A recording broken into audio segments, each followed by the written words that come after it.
반갑습니다. 다시 한 번 더 인사드리겠습니다. 저는 광주 TFC에서 사역하고 있고요. 지금 이 예배를 드리고 있는 광주제일침례교회에서 부목사로 사역하고 있는 김정아 선교사입니다. 반갑습니다. 다시 한 번 더 앞뒤에 있는 양옆에 있는 분들과 이렇게 인사하실까요? 잘 오셨습니다. 인사하시겠습니다. 시작. 네, 잘 오셨습니다. 잘 오셨습니다. 한번 또 이렇게 한번 따라해 보실까요? 약간 앞에서 보니까 앞에 있으면 여러분들의 표정들이 이렇게 다 보이거든요. 그래서 좀 약간 경직돼 있는 것 같아서 어깨를 한번 이렇게 그냥 이렇게 돌리지 마시고 한번 이렇게 쭉 한번 펴보십시오. 이게 허리에 좋다고 합니다. 제가 작년 허리 골절이 나서 이런 걸 좀 잘 알고 있는데 어깨를 딱 이렇게 펴시고 이러고 쭉 펴시면 됩니다. 그리고 시선은 약간 45도 정도로 하늘을 보시면 됩니다. 자, 한번 다 같이 한번 제가 숫자를 셀 동안 계속 한번 펴보죠. 시작. 하나, 둘, 5가지, 셋, 넷, 5. 자, 고개도 한 번씩 이렇게 밀어주시고 반대로 이렇게 또 밀어주시고. 네. 제가 계속 이렇게 운동을 시키는 이유는 말씀의 시간이 혹시라도 여러분들에게 졸릴까봐 노파심에. 자, 그러면 오늘 하나님의 말씀을 나누고자 하는데 오늘 제목은 걷고 서고 앉다입니다. 걷고 서고 앉다입니다. 무슨 말씀을 전할 것인지 기대하심으로 나아가기 소망하는데요. 자, 그러면 우선 첫 번째로요, 한번 영상 하나를 보도록 하겠습니다. 영상 요즘에 유행이 지나갔을까요? 요즘 그래도 종종 보는 아이들 때인데 학생용이라고 합니다. 자, 한번 보겠습니다. 네? 네?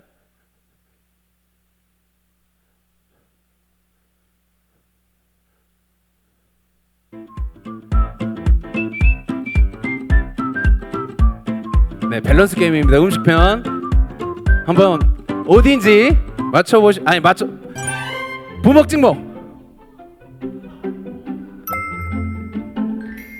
저는 둘 다. 자, 민초 반민초. 민초를 드시는 분들이 계십니까? 큰일 났네요. 전 반민초입니다. 피자 치킨. 와, 이거 진짜 어렵다. 이걸 어떻게 골라? 이건 너무 잔인한 거 아니에요? 팥, 붕어빵, 슈크림.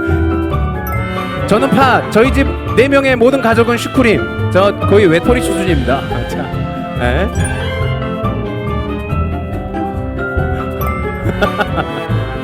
따단.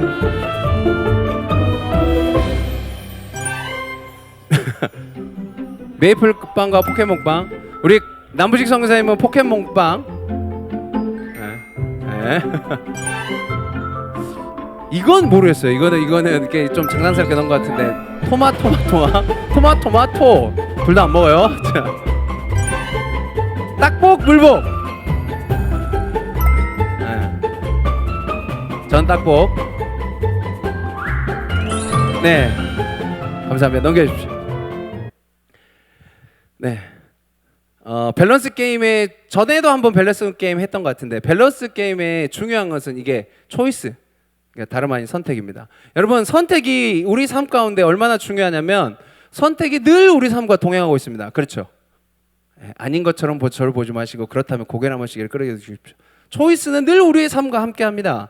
방금 전에 보았던 음식 하나에도 민초와 반민초 나뉘어서 서로 싸울 정도로 그 안에 선택이 갈리는 것들을 보게 됩니다. 이게 우리의 삶인 것 같아요. 저는 이번 주에 제가 지금 2학기에 저는 지금 DFC 캠퍼스 선교단체에서 대표 선교사를 사역하고 있는데요. 2학기 때 목표한 바가 있습니다. 저희 학생들이 있는 학교에 2학기 내에 꼭 한 번씩 가서 밥을 먹으리라. 그 스타트가 어디였냐면 월요일날 광신대였습니다. 전혀 선교사님들과 학생들을 눈치를 못 챘을 텐데 제 나름의 기준이었고요. 첫 스타트였는데 그 광신대에 가서 점심 식사를 함께 하자 해가지고 저기 뒤에 계신 저희 검은 선교사님들 2분하고 여기에 또 한 검은 선교사님 1분하고 앞에는 우리 최대호 과지장 총 4명이 그날에 있었습니다. 그래서 먼저 모여 있었고 저는 뒤늦게 합류를 했어요. 그래서 이들이 가니까 이들 또 이제 선택 못 하시는 분들이 여러 모여 있습니다. 그래가지고 봤더니 선택에 있어서 고민하고 있는 거예요. 한번 들어보세요. 첫 번째, 멕시코 전통 음식. 타코가 있었습니다. 저는 모르겠어요. 타코로 파는 건 한 번도 안 먹어봤거든요. 타코 좋아하시는 분? 네, 여기도 아마 선택이 안 됐을 것 같습니다. 그때는 양이 적다고 해서 이렇게 패스가 됐었습니다. 네, 두 번째로는 그 우리 조준호 선생님 막 찾고 있더라고요. 그게 뭐였냐면 분식이었습니다. 대한민국 전통적인 외식. 자, 분식집 가면 그것도 문제예요. 또 가고 그 메뉴 고르고 있을 거예요, 이렇게. 자, 그것도 패스됐습니다. 또 하나 뭐 나왔을까요? 아, 정답을 얘기하면 어떡해요? 이미 보셨을 텐데. 자, 그 세 번째는 뭐였냐면 그 뭐냐 삼겹살 무한 리필집이었습니다. 저희 TFC에서는 자주 가는 곳이고 질리도록 가는 곳이고 저희 집은 아이들이 셋이 있기 때문에 그 집을 가지 않으면 그냥 일반 고깃집을 가게 되면 지갑이 거덜납니다. 자, 그런데 이제 지겹다라고 해서 그것도 제게졌습니다. 그래서 아까 맨 마지막에 결정된 것이 무엇이었냐? 무엇이었을까요?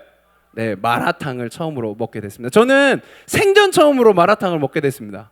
근데 제가 마라탕에 대해서 다른 어떤 분에게 이런 얘기를 들었어요. 마라라고 하는 향신료가 약간 역한 느낌을 낸다 라고 하는 말을 저에게 하신 거예요. 그러니까 선입견이 생긴 거죠. 이제 우리 자매님들에게는 거의 비난을 당할 법한 그런 말들일 수도 있는데 하여튼 그런 두려운 마음으로 떨리는 마음으로 그래도 다 같이 선택하고 결정했으니까 한번 가서 먹어보리라 도전해보리라 생각을 하고 마라탕 집으로 갔습니다. 시켰더니 이거 많이 나오더라고요. 그때 한 14,000원 정도인가? 그래서 네, 깜짝 놀라시네요. 그래서 이제 먹었어요. 그랬더니 맛이 괜찮습니다. 마라탕 안 좋아하시는 분 계신가요? 네, 한번 같이 먹으러 가야 되겠네요. 먹었더니 괜찮고 뭐 역하지도 않습니다. 그러면서 저희 집 아이들 둘이 첫째 둘째가 마라탕을 저보다 먼저 먹어봤더라고요. 그래서 아이들하고 함께 같이 와서 먹어도 되겠다 생각하면서 점심 메뉴 선택, 월요일 날 선택 탁월했습니다. 마라탕 정말 맛있었어요. 여러분 점심을 먹을 때에도 우리는 선택을 합니다. 무엇을 먹을까 하고요. 네.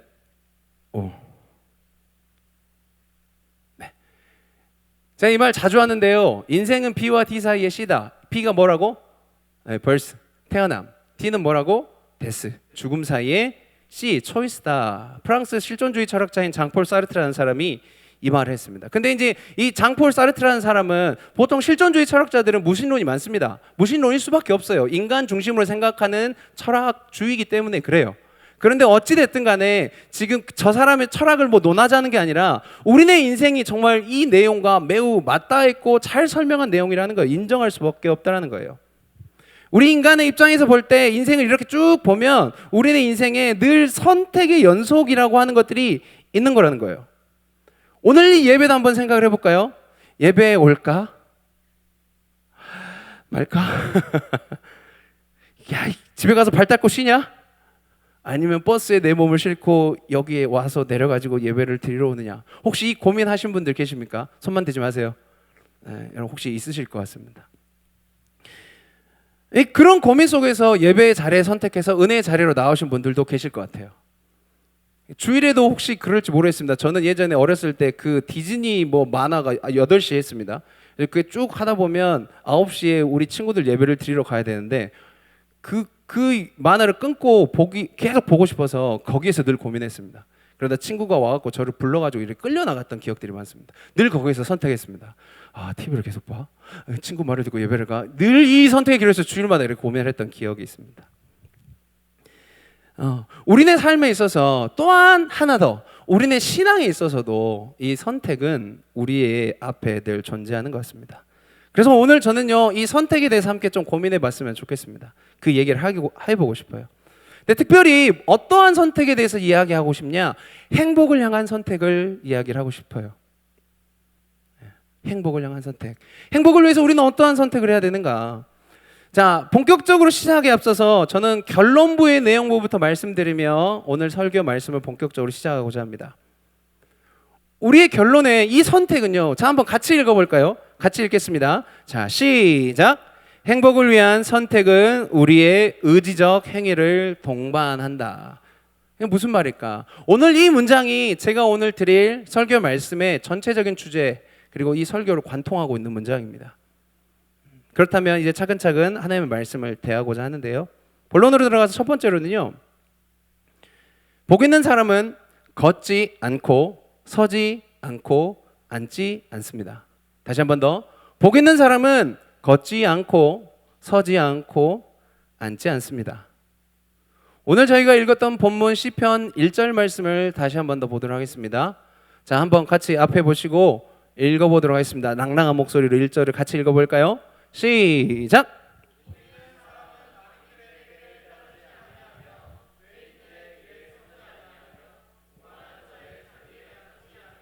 네, 아멘. 여러분, 시편은 총 몇 편으로 되어 있죠? 네, 150편으로 되어 있습니다. 그런데 오늘 그 중에 우리가 보고 있는 오늘 본문은 시편 몇 편? 1편입니다. 그런데 이 시편 1편은 마치 책이 있다면 그 책 가장 앞쪽에 있는 서론과 같은 역할을 하는 서시의 위치에 하는 그런 역할을 하는 시라고 말씀드릴 수 있습니다. 자, 여러분 저를 한번 봐주시겠어요? 한 책이 있습니다. 그 책의 서론은 어떤 역할을 합니까? 네, 흥미유발. 저 내용도 있는 것 같습니다. 어떤 내용의 흥미유발을 하죠? 네, 저 맥락이 중요합니다. 서론을 보면 그 본론 안에서 어떠한 내용이 나오는지에 대해서 여기에 흥미유발 또는 그 계속 흘러갈 논제의 시작점을 여기서 제시합니다. 그래서 서론만 읽어도 이 책에 어떠한 내용이 나올 것 같다라고 하는 것들을 어느 정도는 예상해 볼 수가 있어요. 다들 책을 안 읽어보셨나요? 네, 책을 읽어보면 뭐 그리하죠. 그게 서론의 역할입니다. 이처럼 한 책의 어떤 그 서론의 역할, 앞으로의 진행될 전개될 그 본론과 결론의 내용을 함축해서 담고 있는 그 서론의 역할을 담당하고 있는 시편, 그 서시 역할을 감당하고 있는 게 무엇이냐? 오늘 저희가 보는 시편 1편이라고 말씀하고 있다는 거예요. 자, 그런데 시편 1편 1절, 가장 1편에 처음 나오는 한 절의 말씀이 이렇게 얘기합니다. 가장 처음 뭐로 시작합니까? 자, 이 한 줄만 읽을 거예요. 시작. 복 있는 사람이라고 얘기하면서 복에 대해서 이야기하고 있습니다. 뭐 원어로 접근하고 뭐 그것도 뭐 좋겠지만 어찌됐든 복에 대해서 언급하고 있다는 거예요. 행복을 이야기하고 있습니다. 자, 그러면 여러분 이게 서시, 서론과 같은 역할을 하는 1편이라고 말씀드렸잖아요. 그러면 나머지 150편을 이제 이 1편을 가지고 한번 생각해 본다면 어느 정도 정리가 되겠죠. 1편의 내용이 뭐로 시작합니까? 복으로 시작합니다. 그리고 1편은 그 복된 사람의 인생에 대해서 언급합니다. 그러면 시편 150편은 어떠한 내용들이 주로 가득해 있을까요? 시편 전반에 흐르는 내용은 이 1편을 통해서 우리가 유추해 보건대 행복, 곧 복을 이야기하겠구나라고 하는 것을 방금 전에 제가 설명드린 내용을 통해서 좀 알 수 있다는 거예요. 좀 더 자세히 이야기하자면 시편 1편을 통해서 시편 전반에 흐르는 또한 시편 1편이 얘기하는 것이 무엇이냐? 복 있는 사람은 누구인가라는 정의를 시편을 통해 우리는 때로는 여러 가지 것들을 통해서 때로는 구체적으로 때로는 거시적으로 함께 보고 알아갈 수 있다는 것입니다. 오늘 이 복에 대해서 계속 얘기할 거예요. 자, 여러분 저를 한번 봐주시겠어요? 저를 한번 봐주시겠어요? 여러분들이 생각하는 복은 뭐예요? 종훈이 생각하는 복은 뭡니까? 말씀. 와, 할렐루야. 제 아들입니다. 자, 우리 지영가 지장님, 복은 혹시 자기가 생각하는 복은 어떻습니까? 그러면 넘어가 보고 우리 김은정 선교사님 혹시 선교사님이 생각하는 복은 뭐라고 정해 볼 수 있을까요? 솔직하게.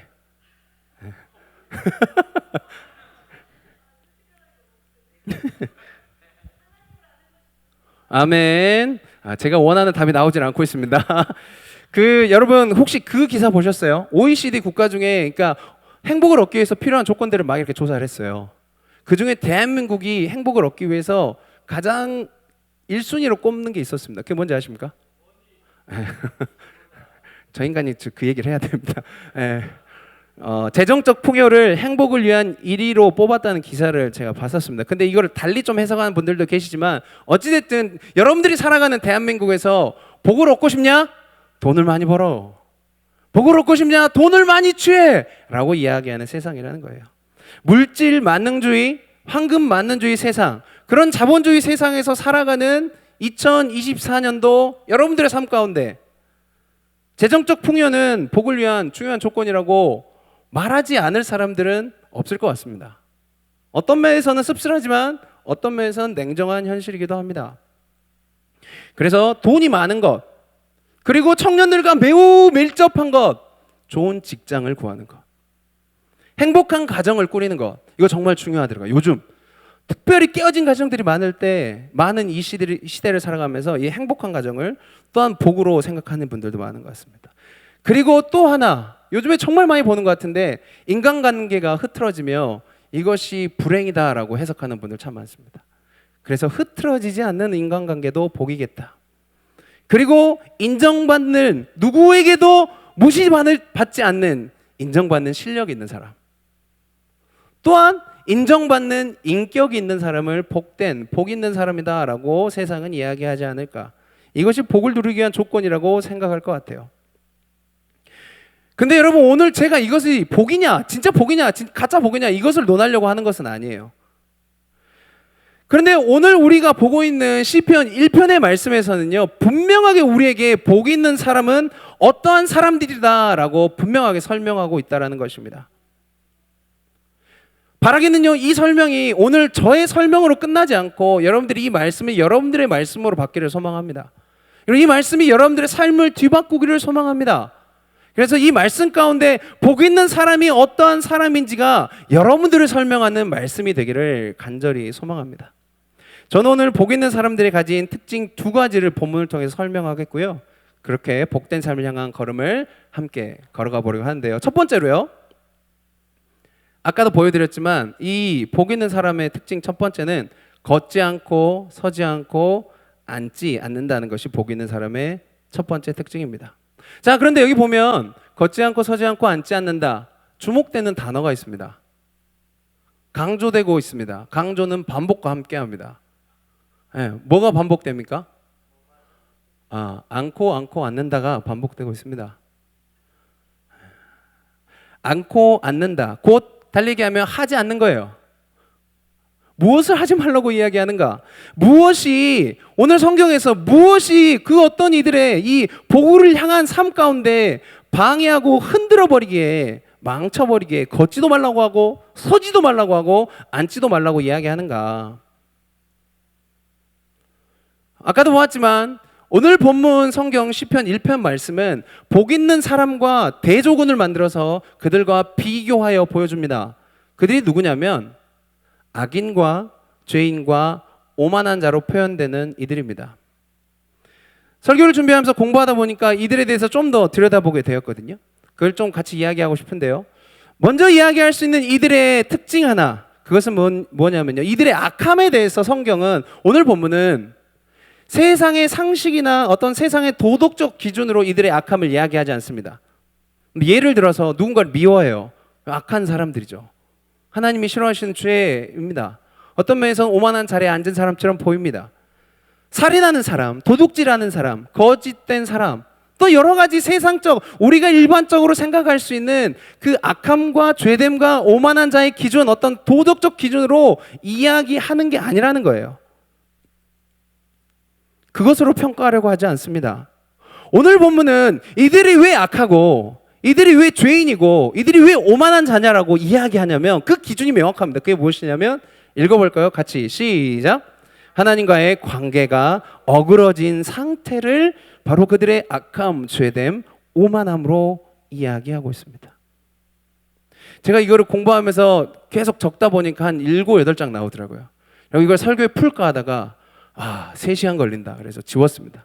그리고 다음에 같이 공부할 수 있으면 좋을 것 같고요. 그러니까 악함, 죄됨, 오만한 자, 이거는 동일한 의미를 달리 표현했다라고 이야기해봐도 됩니다. 그리고 또 하나, 이 악함, 죄됨, 오만함은요, 이 하나님으로부터 어그러지는 관계, 곧 하나님으로부터 멀어지는 게 점진적으로 이루어지고 있는 과정을 설명하고 있는 겁니다. 어떻게 해요? 여러분, 악함, 죄됨, 오만함은 어떻게 되냐면, 그러니까 하나님하고 멀어지는 것은요, 처음에는 가까워 있어요. 근데 점점 멀어지기 시작하잖아요. 눈 깜짝할 사이에 이렇게 바뀌게 됩니다. 그것이 오늘 말씀에서 우리가 알 수 있는 부분이에요.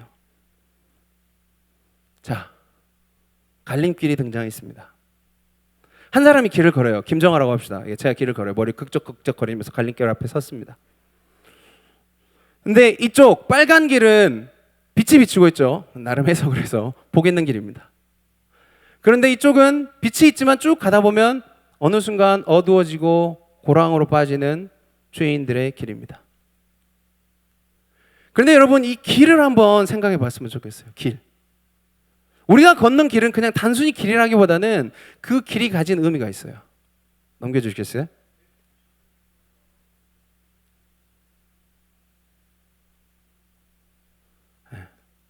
넘겨주세요.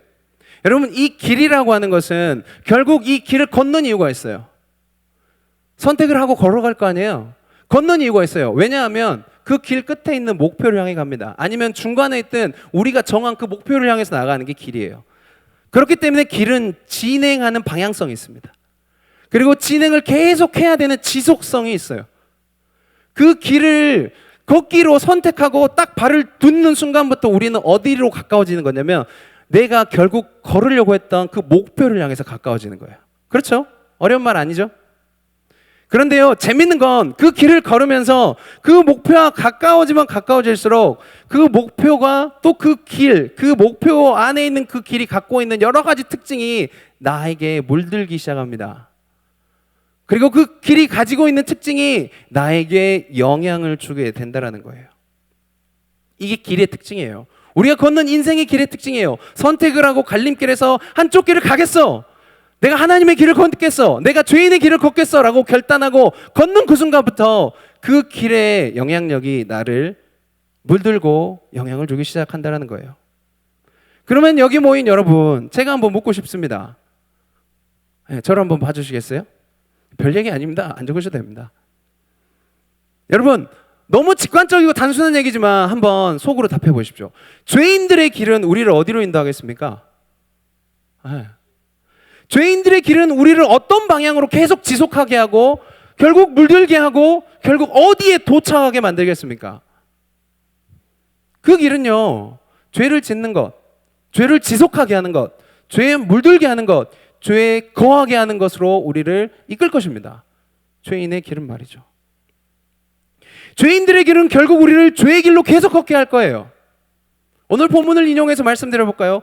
악인들의 꾀를 따르다 보니 자기가 앞서가지 않습니다. 악인들의 꾀가 좋아 보이니까 이들이 꾀 부리고 세상을 살아가는 방법이 좋아 보니까 뒤에서부터 따라갑니다. 그러다가 어느 순간 보니까 죄인의 길에 들어서 서 있어요. 따라가다가 그 길에 서게 됩니다.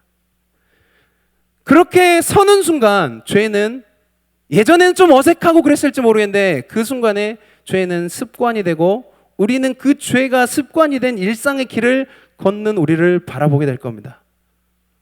여기서부터 무서운 건요, 죄가 아니게 될 수 있습니다. 그리고 어느 순간 그 죄를 습관적으로 살아가며 죄인의 길에 서며 계속적으로 지속하다 보니까 어느 순간 어느 자리에 앉게 되냐면 오만한 자리에 앉게 됩니다. 근데 영어로 보니까요, 이게 sit이 아니에요. sit-in이 아니라 sit-it이 아니라 join-in이에요. 이게 무슨 뜻이냐면 그냥 그 자리에 앉아 있는 게 아니야. 그 죄의 길에 오만한 자들과 함께 어떻게 하냐면 참여하고 물들고 나도 그런 사람이 되는 게 앉는 거예요.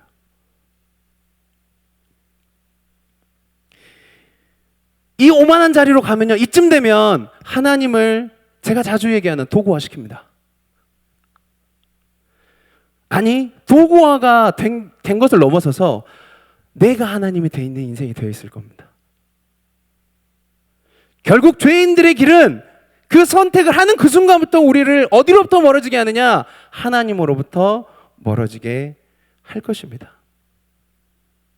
여기 모인 사랑하는 여러분, 여러분들의 삶은 어떤 길에 서 계십니까?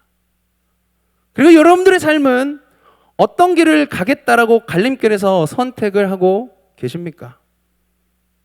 이것은 쉽게 할 수 있는 방법이 있습니다. 요즘 여러분들이 살아온 삶의 선택을 한번 뒤져보세요. 아까 제가 마라탕을 우리 성도님들과 우리 가지아님과 선택했던 것처럼 뭐 음식으로 표현했지만 정말 그 뭐랄까 하나님이 기뻐하시는 길과 그리고 하나님이 기뻐하시지 않는 길이 종종 우리 앞에 등장을 할 때가 있습니다. 근데 재밌는 건 그런 길이 사람들 앞에 별로 잘 안 보입니다. 나만 보입니다. 우리는 그렇게 은밀한 곳에서 선택하며 우리의 길을 찾고 있을 겁니다. 여러분들은 어느 길에 서 계십니까? 무엇을 우리는 선택하고 무엇을 소망하며 하루하루를 살고 있습니까? 우리의 선택을 유심히 이렇게 보면 우리가 서 있는 그 길의 정체를 분명하게 알 수 있을 겁니다. 아무리 부인하려고 해도 내 바닥에 있는 그 길이 나에게 말할 겁니다. 사랑하는 여러분, 오늘 본문은 우리에게 분명하게 말씀하고 있어요. 제발 그 길에서, 악인의 길에서, 죄인의 길에서, 오만한 자의 길에서 벗어나라고 말씀하고 있습니다. 걷지 말아라. 제발 그 일상으로부터 벗어나라. 그 습관을 내어버려라. 그 자리에서 너희들이 서서 즐기고 있는 네 모습을 은혜 안에서 발견하고 돌이켜라고 말씀하고 있는 거예요.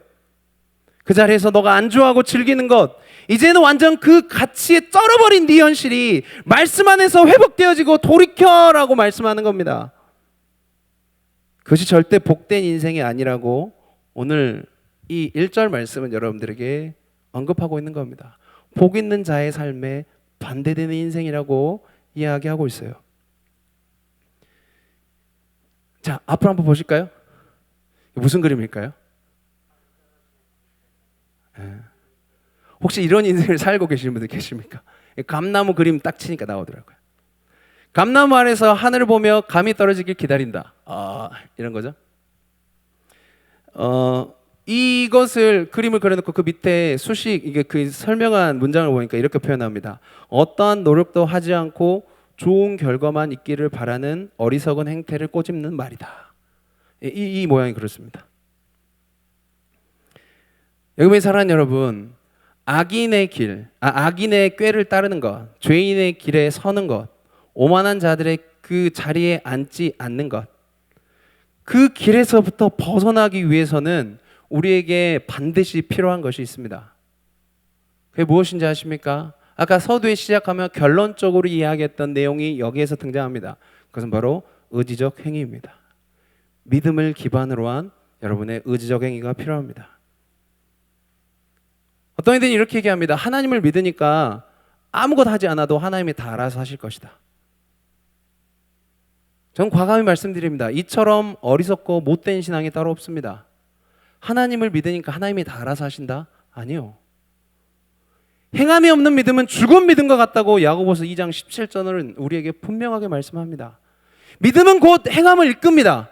행함이 구원을 이루는 건 아니에요. 우리가 율법을 열심히 우리 능력으로 지키는 것이 우리에게 구원을 허락하지는 않습니다. 그래서 믿음이 우리에게 선행되는 것은 맞습니다.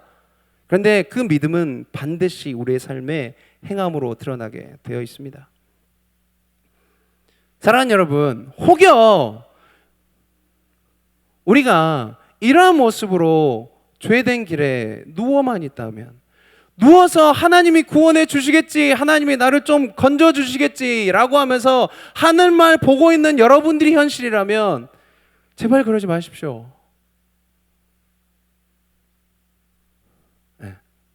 가만히 서서 뭔가 되겠지라고 그 생각에만 그치지 마십시오. 이러고 있다가 가만히 서서 뭔가 되겠지라고 하면 목 디스크밖에 안 옵니다. 목 나갑니다, 여러분. 선교사님, 이런 친구들도 있을 것 같아요. 선교사님, 목사님, 저 힘이 없어요. 움직일 마음의 여유도 없어요. 저도 알겠는데 이 길이 지금 제 삶이 좀 어그러져 있는 건 알겠는데 어떻게 해요? 저 못 움직이겠어요. 라고 혹시 말씀하신다면 제가 아무것도 아니거든요. 근데 하나님이 여러분들과 그 고민 함께 하라고 이 자리에 세우셨거든요. 제게 오십시오. 밥 사드리겠습니다. 차 한 잔 사드리겠습니다. 혹시 저희 집에서 주무시고 싶으시면 상인하겠습니다. 그런데 함께 얼마든지 저희 집을 내어드릴 자신이 있습니다. 그렇게 살아왔고 앞으로도 그렇게 살아갈 것 같아요. 그리고 바라기는 공동체 힘을 빌리십시오. 혹시 못 움직이고 죄의 길에 들어 누워가지고 악인의 꾀를 쫓고 있고 죄인의 길에 내가 서 있고 오만한 자리에 앉아 있는데 복된 삶으로 가고 싶은데 아무것도 하지 못하는 힘없는 상황이라면 광주 DFC는 여러분들을 함께 끌어가기 위해서 있는 존재들입니다. 그거 없으면 우리는 샷단문 빨리 닫아야 돼. 우리가 아무리 사람이 많아도 아무런 소용없는 곳이에요. 누가 울고 있고 누가 그 죄인의 길에서 허덕이고 있는데 그냥 보고 지나간다? 우리는 존재의 목적이 사라진 겁니다. 그렇기 위해서 하나님께서 우리를 하나로 엮으셨어요. 이 예배도 그 은혜 안에서 우리가 드리고 있는 겁니다. 사랑하는 여러분, 혹여 복 있는 사람, 복된 사람의 길을 반대하여 악인의 길을 쫓고 있고 죄인의 길에 서고 있고 그리고 오만한 자의 자리에 앉고 있다면 벗어나야 합니다. 움직여야 하고 걷지 않고 서지 않고 앉지 않아야 합니다. 이것이 복 있는 사람의 삶으로 나아가는 첫 번째 방법입니다. 두 번째는요, 쉽죠? 읽어볼까요? 시작. 아멘. 걷고 서고 앉습니다. 오늘 본문 2절 말씀입니다. 함께 읽어보겠습니다. 저도 읽겠습니다. 같이 읽겠습니다. 시작. 오직 여호와의 율법을 즐거워하여 그의 율법을 주야로 묵상하는도다. 아멘. 복 있는 사람의 두 번째 특징은 하나님 말씀 안에 늘 거하는 삶을 사는 자입니다. 다시, 복 있는 사람의 두 번째 특징은요, 하나님 말씀 안에 그 여호와의 율법을 즐거워하여 그 율법을 주야로 묵상하는 것, 곧 말씀 안에 늘 사는 삶을 사는 자입니다. 그런데 오늘 본문 이 2절에서 드러나는 복 있는 사람의 이렇게 문장으로 보여지는 표면적인 특징은 아까 1절에서는 하지마 앉지마 이렇게 얘기하면서 뭔가 적극적이고 능동적인 어떤 행위를 요구하는 것 같잖아요. 근데 그런 모습과는 사뭇 달라 보여요. 1절에서 요구하는 그런 어떤 적극적인 모양보다는 좀 소극적인 모양을 보이고 있는 것 같아 보입니다. 근데 이걸 좀 달리 얘기하자면 인간적인 열심보다는 먼저 우리 안에 복 있는 사람으로서 살아가기 위해서 행위와 노력이 아니라 먼저 요구되는 삶의 모습이 있다라고 하는 것들을 얘기하고 싶어요. 그것이 무엇이냐? 우리가 움직이기 전에 하나님 말씀 앞에 거하는 겁니다. 우리가 움직이기 전에 하나님의 말씀이 내 안에 거할 수 있도록 그 말씀 앞에 나아가는 겁니다. 율법을 사랑하고 율법을 주야로 묵상하는 겁니다. 이건 어찌 보면 인간적인 어떤 열심은 조금 덜 할 수 있죠. 그러나 바로 이곳에서부터 우리는 복 있는 자의 걸음을 시작하게 됩니다. 달리 이야기해 볼까요? 사랑하는 여러분, 우리의 복된 삶은 외부적인 것들의 변화나 채움이 아니라 우리 안에 내면적인 충만, 그로 인한 영적인 변화가 우리 안에서부터 시작될 때 주어지기 시작합니다. 이게 1번이에요. 내 안에 공허한데 밖을 막 해결해봐요. 제가 개강체 풀 때 그 얘기 했던 것 같아요. 모든 게 다 해결됐어요. 근데 내 안에 지옥이에요. 그러면 여러분의 삶은 지옥이 되는 거예요. 근데 모든 게 다 지옥이에요. 그런데 여러분의 마음에 성령 충만함이 있어요. 그러면 여러분 그 지옥을 이겨나갈 영적 군사, 영적 용사가 될 겁니다. 천국을 누리게 될 거예요. 우리의 복된 삶은 외부적인 것들의 변화나 체험이 아니라 내면의 충만과 그로 인한 영적인 변화로부터 주어진다는 거예요. 잠언 4장 23절은 그래서 이렇게 얘기하죠. 저번에도 읽었던 말씀인데요. 제가 한번 읽어드리겠습니다. 모든 지킬 만한 것 중에 더욱 네 마음을 지키라. 생명의 근원이 이에서 남이니라. 아멘. 사랑하는 여러분, 복 있는 사람은 바로 이 사실을 믿고 아는 사람들입니다. 그리고 따르는 사람들입니다. 악인의 꾀, 죄인의 길, 오만한 자의 자리, 이 세상이 말하는 수많은 가치들, 여러분들이 경험하고 살아가고 있는 세상 속에서 그 삶에서 이야기하는 세상적 행복이 먼저가 아니라 내 마음에 생명의 근원이 있다라고 하는 사실을 먼저 발견하는 것, 그것이 바로 복된 이들, 믿음의 자들이 발견해야 될 사실이라는 겁니다. 이것이 우선돼야 돼요. 내 안에 내주하신 성령 하나님의 은혜, 그리고 내 마음 안에 자리 잡은 복음의 놀라운 사랑과 그 은혜의 메시지, 그것이 내 삶의 정체성이 되고 가치관이 될 때 비로소 우리는 복된 삶으로 살아갈 수 있게 됩니다. 죄인된 인생이 구원을 받았습니다. 나만 구원 받았어요? 목사라고 선교사라고 대표 선교사라고 저만 구원 받았습니까? 아니요. 여러분들 모두가 하나님의 아들이신 예수 그리스도께서 이 십자가를 지시고 잔인하게 찢기시고 죽이심을 당하시면서 여러분들의 생명을 구원하시기 위해서 이 땅 가운데 역사하셨고 그 일을 이루셨습니다. 사망 권세를 이기시고 3일 만에 부활하셔 우리에게 구원의 길을 확 여셨습니다. 이 은혜는 저에게만 해당되는 이야기가 아닙니다. 이 구원의 복음의 역사는 여러분들 모두에게 해당되고 우리 모든 인류에게 해당됩니다. 바로 이 사실이 우리 마음 안에 있는 것. 성령 하나님의 그 역사시로 말미암아 예수 그리스도를 나의 구세주로 고백하는 은혜가 있는 자들, 그들이 바로 복을 향한 걸음을 걷게 되는 자들이라는 거예요. 전 이 찬송가 정말 좋아하거든요. 제가 양화진 그 선교 묘역 2007년도에 컨텐츠 싱어즈 투어 끝나고 처음 갔을 때 막 도는데 전 이 찬양 몰랐어요. 근데 이 찬양이 제 마음에 빙글빙글 울리기 시작했습니다. 혹시 아시면 같이 불러보시겠어요? 높은 산이 거친 들이 조막이나 궁궐이나 내 주 예수 오신 곳이 그 어디나 하늘나라 할렐루야 찬양하세 내 모든 죄 사함 받고 주 예수와 동행하니 그 어디나 하늘나라. 사랑하는 여러분, 이 찬양의 고백은 이 가사를 지은 지은이만의 고백이 아닙니다. 바라기는 오늘을 살아가는 여러분들의 삶에도 이 고백이 있어야 될 줄 믿습니다. 혹 여러분의 삶에 어그러져 있습니까? 저는 여러분들을 다 모르잖아요. 여러분들이 무너져 있습니까? 네, 상관없습니다. 높은 산이 여러분들의 상황입니까? 거친 들이 여러분의 상황입니까? 초막이 여러분들의 상황입니까? 네, 상관없습니다.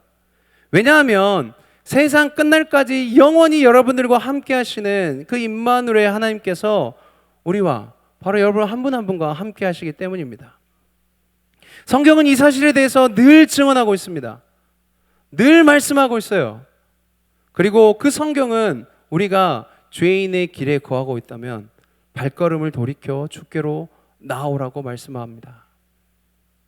혹시 두려워서 어그러지고 깨지고 무너져 오늘도 아무것도 할 수 없다면 아까도 말씀드렸다시피 움직이지 말고 여러분들의 마음을 말씀 앞으로, 우리 공동체 앞으로 가지고 나오십시오. 혹시 눈물을 흘린다면 우십시오. 혹시 외쳐야 되고 하나님 앞에 부르짖어야 될 것 같으면 여러분 하나님 앞에 부르짖으십시오. 그래야만 우리 하나님이 여러분들을 그 은혜 가운데서 위로하시고 세우시고 변화시키실 것입니다. 그렇게 여러분 말씀 앞으로, 하나님의 말씀 앞으로, 그 사랑과 그 뜻이 담긴 말씀 앞으로 여러분들 가까이 나아오십시오. 기도와 찬양의 자리로 나아가십시오. 예배의 자리에 나오기를, 이 채플의 자리에 나오기를, 이 예배의 자리에 나오기를 주저하지 마십시오. 그래야 해서 여러분들의 삶과 마음속에 성령 충만함을 더하는 삶이 되십시오. 그것이 바로 여러분들을 복된 삶으로 이끄는 거룩한 삶으로 인도하는 방법이 될 것입니다. 그 선택을 하는 여러분들이 되길 소망합니다.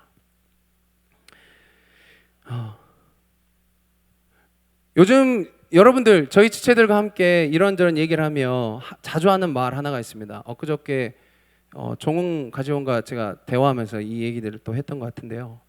여러분 옳게 살려면 어떻게 해야 됩니까? 여러분 옳은 곳으로 나가야 됩니다. 옳지 않은 곳에 내가 계속 머물러 있는데 옳게 살아야 돼, 옳게 살아야 돼 해봤자 아무런 변화가 없습니다. 좀 괜찮은 것 같지만 다시 어그러질 수밖에 없습니다. 가만히 생각한다고 해서 바뀔 것은 아무것도 없습니다. 그렇게 여러분 우리 옳은 곳으로 나아갑시다. 성경의 인물 모세도 그랬고 다윗도 그랬고 베드로도 그랬고 바울도 그랬습니다. 결국 자신의 삶을 어그러진 상태에서 가만히 두지 않고 하나님의 말씀으로 옮겨올 때, 그 말씀을 사랑하고 주야로 묵상하는 하나님 앞에 나아가는 그 삶의 선택을 하여 말씀으로 나아갈 때 진짜 힘과 능력, 위로와 지혜를 얻었음을 우리는 기억해야 할 것입니다. 사랑하는 여러분, 여러분들이 복된 사람이 되기를 소망합니다.